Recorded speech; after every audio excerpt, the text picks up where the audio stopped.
Welcome to the Illumineers Archive. This is Nathan, Illumineer626, and today we're going to be continuing our updates on the starter decks. So this time we are going to look at the Sapphire Steel starter deck, and it is going to be updated to a deck that I like to refer to as Ramping Royals. So it's taking the concept of the Sapphire Steel and turning it into a very nice, good, competitive deck. So watch and take a look. So let's take a look at the Ramping Royals deck. So, I've got Captain Hook Forceful Duelist, Simba Future King, Grandma Tala Storyteller, Mickey Mouse Detective, Tinkerbell Tiny Tactician, Belle Strange but Special, Aurora Dreaming Guardian, Maleficent Uninvited, Kronk Right Hand Man, Tinkerbell Giant Fairy, Hades, Maui Demigod, Smash, Let It Go, A Whole New World, and Grab Your Sword. Now, the whole concept of this deck is to get to your high cost cards as quickly as possible. And with this deck, it's entirely possible to get to a point that you're not even wanting to use Shift for Tinkerbell, that you're just going to hard play Tinkerbell just to have an extra body on board. The only time you should be using Shift with Tinkerbell in this deck is if there's going to be a target you can immediately attack to trigger her secondary ability. Now, your key cards in this deck are Grandma Tala, Mickey Mouse Detective, and Belle Strange but Special.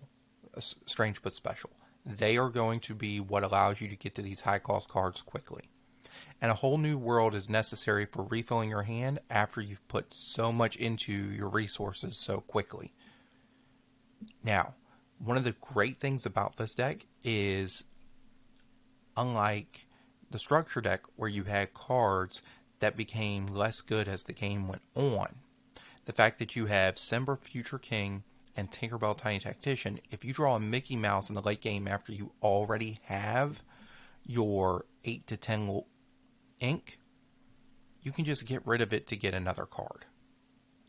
You also don't need a lot of direct removal, since once you start playing these large bodies every turn, it puts your opponent on the defensive. So you don't need to play too defensive. Your big worry is if your opponent goes wide quickly, which is why you have the combination of Grab Your Sword and Tinkerbell Giant Fairy, since these will let you deal with those wider threats quickly. Also, a lot of things that are immediate threats to you, you can take out with Captain Hook Forceful Duelist. There aren't too many major threats that aren't quickly dealt with. The other nice thing you'll see here is the reason we have Maleficent Uninvited is she's another thing that has 3 lore pips. If you want to have a more lore push of a deck and less of a defensive, you're not going to take me down so easily, I would get rid of Kronk for Mufasa. Now, one thing you do have to keep in mind is Grandma Tala, while you're generally just going to be questing her for lore, if you really need that extra ink, don't be afraid to just have her run into something, put 1 damage on it, and banish herself.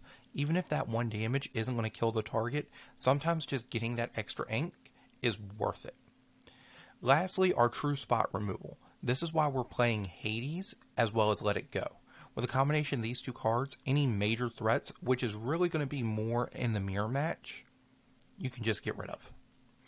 And because of how quickly you'll be going up in ink, you don't mind that you're giving your opponent that extra ink to react with, because you'll already be ahead and at that point that, yes, they're catching up, but you are making more out of your moves.